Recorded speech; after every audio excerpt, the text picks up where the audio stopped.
ഇപ്പോൾ ഇതിപ്പോൾ പഴയ കാലത്തെ ഒരു ഇതാണല്ലോ, അപ്പോൾ മ്യൂസിക് ഡയറക്ഷൻ ചെയ്തപ്പോൾ എത്രത്തോളം സ്ട്രഗിളിങ് ഉണ്ടായിരുന്നു? അതിനകത്ത് പറയുമ്പം എനിക്ക് ഒന്ന് രണ്ട് കാര്യം പറയേണ്ടി വരും.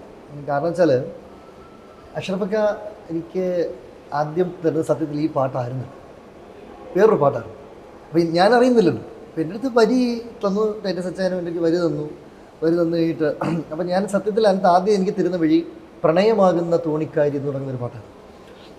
അപ്പം ഞാൻ നമുക്കിത് സിറ്റുവേഷൻസ് പറഞ്ഞു തരും, അതിനനുസരിച്ച് സംഭവം ചെയ്തു കൊടുക്കണം. അപ്പോൾ ഒരു ചലഞ്ചാണ്, നിസ്സാരമായ കാര്യമല്ല. അപ്പം ഞാൻ ആ സിറ്റുവേഷൻസ് വരണം, അതിൻ്റെ ആ ഫീല് വരണം.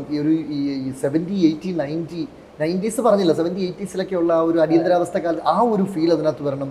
ആ വരിയുടെ മീനിങ് അതിനകത്ത് ഉൾക്കൊള്ളണം. ഇങ്ങനെ കുറേ സംഭവങ്ങളുണ്ട്. അപ്പോൾ അത് മാത്രമല്ല, വേറൊരു പ്രശ്നം എന്ന് പറഞ്ഞാൽ ഇന്നൊക്കെ BST ഓർക്കസ്ട്രേഷൻ എല്ലാം കമ്പ്യൂട്ടറിൽ നിന്ന് എടുത്തെടുത്തിട്ട് ചെയ്യും. പക്ഷേ എനിക്കിവിടെ വന്നൊരു ചലഞ്ച് ലൈവ് ഓർക്കസ്ട്രേഷൻ. ലൈവ് തന്നെയാണ്, എല്ലാം ലൈവാണ്. ഓർക്കസ്ട്ര ആയാലും ലൈവാണ്, ആർട്ടിസ്റ്റുകളായാലും എല്ലാം ലൈവ്. ഒന്നുപോലും ലൂപ്പില്ല. ഇതിന് 2 സീൻസ് ഉണ്ട്, അതുപോലും ഒരു ലൂപ്പിന് പോലും ഉപയോഗിക്കാൻ പാടില്ല എന്ന് പ്രത്യേകം. എല്ലാം ലൈവായിട്ടാണ് അഷ്റഫൊക്കെ ഇതിൽ ചെയ്തിരിക്കുന്നുള്ളതാണ് ഇതിൻ്റെ പ്രത്യേകത. അങ്ങനെ ഞാൻ ഈ പാട്ട് ചെയ്തപ്പോഴത്തേക്ക് എനിക്ക് അത് വേറെ രണ്ടുപേരും പാടുന്നതിന് ബുദ്ധിമുട്ടില്ല. പ്രണയമാകുന്ന തോണിക്കാരി എന്നാണ് ഈ പാട്ട്. തരരരാര താരരിരരര നിന്റെ ഈ യാത്ര പ്രാണപ്രിയനുമായി നിന്റെ ഈ യാത്ര. ഇതായിരുന്നു ഞാൻ സത്യത്തിൽ നമ്മുടെ ഈ പടത്തിന് വേണ്ടി ചെയ്ത ആദ്യത്തെ. അങ്ങനെ ഇരിക്കുമ്പോഴാണ് പിന്നീട് എൻ്റെ പറഞ്ഞാൽ സിറ്റുവേഷൻസിൽ ഒരു ചെറിയ വ്യത്യാസമുണ്ട്. നമ്മൾ പാട്ടൊന്ന് മാറ്റിച്ചു. ഞാൻ ആകെ ടെൻഷനായി. എന്നുവെച്ചാൽ അത്രയും എഫേർട്ട് എടുത്തൊരു സംഭവമാണ്. എന്ത് ചെയ്യണം അല്ല, അത് ഞാൻ കമ്പോസിങ് ചെയ്യുന്ന സംഭവമാണ്. അപ്പോൾ അത് കഴിഞ്ഞിട്ടാണ് എനിക്ക് പാട്ട് തന്നത്. അങ്ങനെയാണ് പ്രണയത്തിൻ പൂവേ ജനിക്കുന്നത്. പ്രണയത്തിൻ പൂവേ എനിക്ക് തന്നു കഴിഞ്ഞപ്പോൾ സിറ്റുവേഷൻസ് എനിക്കൊരു വെല്ലുവിളിയായിരുന്നു.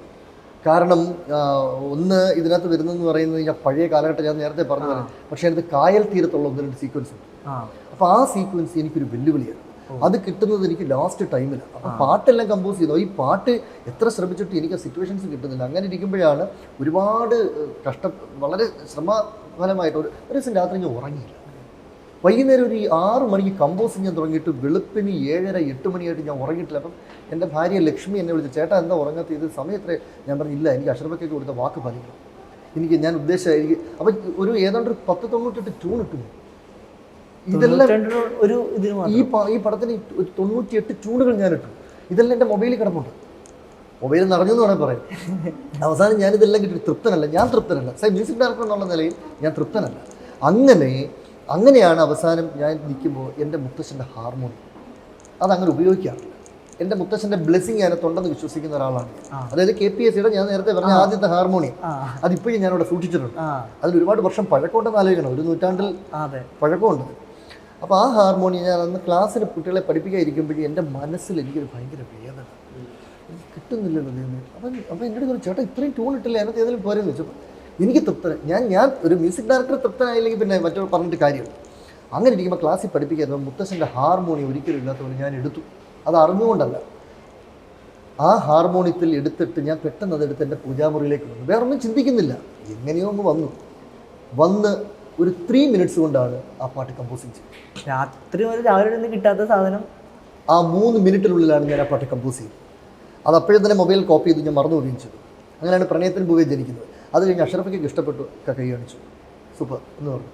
അതിന് ശേഷമാണ് പിന്നീട് ഒരു ചലഞ്ചും കൂടെ വന്നതായിരുന്നു. ഈ നമ്മുടെ അതിനകത്തൊരു തോണി പോകുന്ന ഒരു രംഗമുണ്ട്, നായികയുടെ ഏലയിൽ ഒരു സംഭവം ഏലയിലും ഒരു സംഭവം ചേർന്നുണ്ടത്. അത് എനിക്കൊരു വെല്ലുവിളിയാണ്. കാരണം ആ ഒരു സാധാരണഗതി പണ്ട് മുതലേ ഇങ്ങോട്ട് നമ്മൾ എടുത്തു നോക്കിയാൽ ഒരുപാട് ട്യൂണുകൾ ഇതേ സ്റ്റൈൽ വന്നിട്ടുണ്ട്. ഇതിൽ നിന്നും വ്യത്യസ്തമായ ഒരു സംഭവം വേണം നമുക്കിവിടെ ക്രിയേറ്റ് ചെയ്യാൻ. അങ്ങനെയാണ് ഈ പറയുന്ന ആ ഹമ്മിങ് ജനിക്കുന്നത്. ആ ഹമ്മിങ് ജനിക്കുന്ന സമയത്ത് ഞാൻ കോവിഡായിട്ട് കിടക്കുന്നു. ഹമ്മിങ് ജനിക്കും. അങ്ങനെ ആ ബെഡിൽ കിടന്നുകൊണ്ട് ചെയ്ത ഹമ്മിങ്ങാണ് അത്. പിന്നീട് എൻ്റെ തങ്കച്ചേട്ടനാണ് ഇതിൻ്റെ ഓർക്കസ്ട്രേഷൻ ചെയ്തത്. പറയാതിരിക്കാൻ നിവൃത്തിയില്ല. ഇതിൻ്റെ ഓർക്കസ്ട്രേഷൻ ചെയ്തിരിക്കുന്ന C. തങ്കരാജ്. തങ്കച്ചേട്ടൻ എൻ്റെ ഗുരുനാഥനാണ്. അതിനേക്കാൾ ഉപരി എൻ്റെ നല്ലൊരു സുഹൃത്താണ്. തങ്കച്ചേട്ടൻ മലയാളത്തിൻ്റെ ഒരുപാട് സൂപ്പർ ഹിറ്റ് ഗാനങ്ങൾക്ക് BGM ചെയ്ത ആളാണ്. ഒരുപാട് സൂപ്പർ ഹിറ്റ് ഗാനങ്ങൾ കൂട്ടത്തിൽ വേണേൽ ഞാനത് പറയാം. ഓ മൃദുലേ, അതിന്റെ ബീജിങ്സ് ഇരിക്കും തങ്കച്ചേട്ടനാണ്. അങ്ങനെ ഒരുപാട് ഹിറ്റുകൾ ബീജിങ് ചെയ്ത ആളാണ് നമ്മുടെ ഈ എൻ്റെ പടത്തിൽ, എൻ്റെ ഈ പാട്ടിന് പിന്നെ കമ്പോസ് ഓർക്കസ്ട്ര ചെയ്ത തങ്കച്ചേട്ടൻ. പക്ഷെ അത് പറഞ്ഞു വരുമ്പോൾ നമ്മൾ തമ്മിൽ വേറൊരു ബന്ധം വരും. ഈ തങ്കച്ചേട്ടൻ്റെ ശിഷ്യനാണ് ഞാൻ. ഇതെല്ലാം ഇപ്പോൾ വരുമ്പോഴാണ് അറിയുന്നത് കേട്ടോ. ഞാൻ അതായത് ഞങ്ങളൊരു 2008-ലാണോ 2009 ഞാൻ ഏതാണ്ട് പാടി കുറച്ച് ശ്രുതിയൊക്കെ ഒന്ന് സെറ്റാക്കാം. അത്യാവശ്യം തങ്കച്ചേട്ടൻ അസാധ്യമായിട്ട് ഇവിടുത്തെ ഹാർമോണിയം എന്ന് പറഞ്ഞ സാധനം കൈ കൊടുത്താൽ ഒരു പാട്ട് കേട്ടാൽ സാധാരണ ഓരോരുത്തർ ഇങ്ങനെ വായിച്ചു നോക്കിയിട്ടാണ് നോട്ട് ഇടുന്നത്. സാർ ഒരു പാട്ട് കേട്ടാൽ വായിച്ചൊന്നും നോക്കില്ല. കറക്റ്റ് അവിടെ ചുമ്മാ സാറേ എനിക്ക് ഈ പാട്ട് ചിലൊന്ന് ജസ്റ്റ് ഒന്ന് എഴുതി തരുമോ സാറേ, നീ പാട്ടിട്ടെന്ന് പറയാം. പാട്ട് പറഞ്ഞ ബുക്കിൽ എഴുതി തരും, അന്ന് നീ വായിച്ചു നോക്കുന്നത് നമ്മൾ കറക്റ്റ് വായിച്ചാൽ സാറ് ഹാർമോണിയത്തിൽ തൊട്ടിട്ടുള്ളൂ. പക്ഷെ ഹാർമോണിയം ഒരു വിഷയമില്ല. പക്ഷെ എനിക്ക് കണ്ടിന്യൂ ചെയ്യാൻ പറ്റാത്ത കാര്യം ഈ ഇതുവരെ ഹാഷിമെ വേറൊരു കാര്യം ഓർമ്മ എന്താ അറിയോ, 94-ലാണ് ഞാൻ തങ്കച്ചേട്ടൻ്റെ അടുത്ത്, 94-ലാണ് തങ്കച്ചേട്ടൻ്റെ അടുത്ത് ഞാൻ ഹാർമോണിയം പഠിക്കാൻ ചെല്ലുന്നത്. അപ്പോൾ അന്ന് ഈ സംഗീതഭ്രാന്ത് ഉള്ളതുകൊണ്ട് ഇതൊക്കെ പഠിക്കുന്നെങ്കിലും എനിക്ക് മ്യൂസിക് എന്ന് പറയുന്നൊരു വല്ലാത്തൊരു ഇതായിരുന്നു. അപ്പോൾ ഈ കമ്പോസ് ചെയ്യുന്നുണ്ട്. അപ്പോൾ തങ്കച്ചേട്ടൻ അന്ന് എന്നെ പഠിപ്പിച്ച് എഴുതി തന്ന പേപ്പർ ഇന്നും ഞാൻ സൂക്ഷിച്ചു വെച്ചിട്ടുണ്ട്.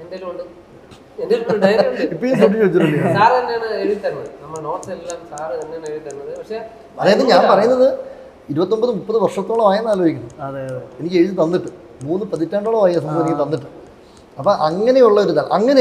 അങ്ങനെയാണ് ആ ഹമ്മിങ്ങും കാര്യങ്ങളൊക്കെ. അപ്പോൾ തങ്കച്ചേട്ടൻ ഇതിനകത്ത് ഓർക്കസ്ട്രേഷൻ ചെയ്തപ്പം ഫുള്ള് വയലിനല്ല ലൈവ്, ഫ്ലൂട്ട് ലൈവ്, തബല എല്ലാം കംപ്ലീറ്റ് അങ്ങനെ ഒരു വ്യത്യസ്തമായ രീതിയിലായിരുന്നു എൻ്റെ ഓർക്കസ്ട്രേഷൻ ക്രിയേറ്റ് ചെയ്തു.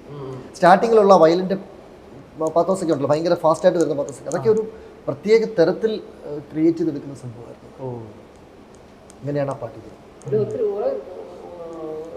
ഫിലിമിൽ മ്യൂസിക് ഡയറക്റ്റ് ചെയ്തിട്ടുണ്ട്. പക്ഷേ അതൊന്നും എനിക്ക് ഓർമ്മയില്ല. അത് സാർ പറഞ്ഞു കേട്ടിട്ടുണ്ട്. മാട്ടുപ്പെട്ടി മച്ചാനാണ് അദ്ദേഹം ആദ്യം ചെയ്ത സിനിമ.